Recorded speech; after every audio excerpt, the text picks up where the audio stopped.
ಸ್ನೇಹಿತರೆ ನಮಸ್ಕಾರ. ಪೊಲೀಸರ ವಿರುದ್ಧ ತಿರುಗಿಬಿದ್ದ ಆರೋಪಿಗಳು. ಕೋರ್ಟ್ ಮೆಟ್ಟಿಲೇರಿದ ವೈಟ್ ಟೈಲ್ಸ್ ರಹಸ್ಯವೇನು? ಚಿತ್ರದುರ್ಗದ ರೇಣುಕಾಸ್ವಾಮಿ ಹತ್ಯೆ ಪ್ರಕರಣದಲ್ಲಿ ದಿನಕ್ಕೊಂದು ಸ್ಫೋಟಕ ತಿರುವುಗಳು ಸಿಗುತ್ತಿವೆ. ಇದೀಗ ಪ್ರಕರಣದ 3 ಆರೋಪಿಗಳು ಪೊಲೀಸರ ತನಿಖೆಯ ರೀತಿಗೆ ಆಕ್ಷೇಪ ವ್ಯಕ್ತಪಡಿಸಿ ನ್ಯಾಯಾಲಯಕ್ಕೆ ಅರ್ಜಿ ಸಲ್ಲಿಸಿದ್ದು, ತನಿಖಾಧಿಕಾರಿಗಳು ಸಾಕ್ಷ್ಯಗಳನ್ನು ತಿರುಚಿದ್ದಾರೆ ಎಂಬ ಗಂಭೀರ ಆರೋಪ ಮಾಡಿದ್ದಾರೆ.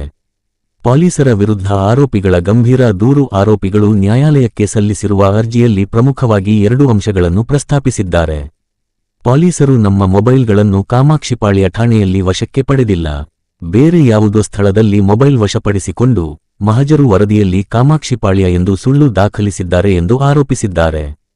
ದೋಷಾರೋಪ ಪಟ್ಟಿಯಲ್ಲಿ ಲಗತ್ತಿಸಲಾದ ಫೋಟೋಗಳಲ್ಲಿ ಬಿಳಿ ಬಣ್ಣದ ಟೈಲ್ಸ್ ಕಂಡುಬರುತ್ತಿದೆ. ಆದರೆ ಕಾಮಾಕ್ಷಿಪಾಳ್ಯ ಪೊಲೀಸ್ ಠಾಣೆಯಲ್ಲಿ ಹಳೆಯ ಮಾದರಿಯ ಮೊಜಾಕ್ ನಿಲುವಿದೆ. ಈ ವ್ಯತ್ಯಾಸವು ಪೊಲೀಸರು ಪ್ರಕರಣದ ದಾರಿ ತಪ್ಪಿಸುತ್ತಿರುವುದಕ್ಕೆ ಸಾಕ್ಷಿ ಎಂದು ಆರೋಪಿಗಳು ವಾದಿಸಿದ್ದಾರೆ. ತನಿಖೆಯಲ್ಲಿ ಪಾರದರ್ಶಕತೆ ಇಲ್ಲದ ಕಾರಣ ನ್ಯಾಯಾಧೀಶರೇ ಖುದ್ದಾಗಿ ಜೈಲಿಗೆ ಭೇಟಿ ನೀಡಬೇಕು ಮತ್ತು ಘಟನಾ ಸ್ಥಳಗಳನ್ನು ಪರಿಶೀಲಿಸಬೇಕು ಎಂದು ಆರೋಪಿಗಳು ಕೋರಿದ್ದಾರೆ. ಅಲ್ಲದೆ ಪೊಲೀಸ್ ಠಾಣೆಯ ಸಿಸಿಟಿವಿ ದೃಶ್ಯಾವಳಿಗಳನ್ನು ಕೂಡಲೇ ವಶಕ್ಕೆ ಪಡೆಯಬೇಕು, ಇಲ್ಲದಿದ್ದರೆ ಸಾಕ್ಷ್ಯ ನಾಶವಾಗುವ ಸಾಧ್ಯತೆ ಇದೆ ಎಂದು ಆತಂಕ ವ್ಯಕ್ತಪಡಿಸಿದ್ದಾರೆ. ಆರೋಪಿಗಳ ಅರ್ಜಿಯನ್ನು ಪುರಸ್ಕರಿಸಿರುವ ನ್ಯಾಯಾಲಯವು ವಿಚಾರಣೆಯನ್ನು ನಿಗದಿಪಡಿಸಿದೆ.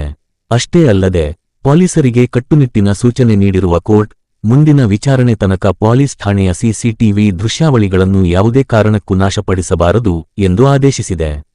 ಈ ಬೆಳವಣಿಗೆಯಿಂದಾಗಿ ರೇಣುಕಾಸ್ವಾಮಿ ಹತ್ಯೆ ಪ್ರಕರಣದ ತನಿಖೆಯಲ್ಲಿ ಪೊಲೀಸರು ಸಲ್ಲಿಸಿರುವ ಸಾಕ್ಷ್ಯಾಧಾರಗಳ ಮೇಲೆ ಅನುಮಾನದ ಹುತ್ತ ಬೆಳೆಯುವಂತಾಗಿದ್ದು, ಮುಂದಿನ ವಿಚಾರಣೆ ಸಾಕಷ್ಟು ಕುತೂಹಲ ಮೂಡಿಸಿದೆ.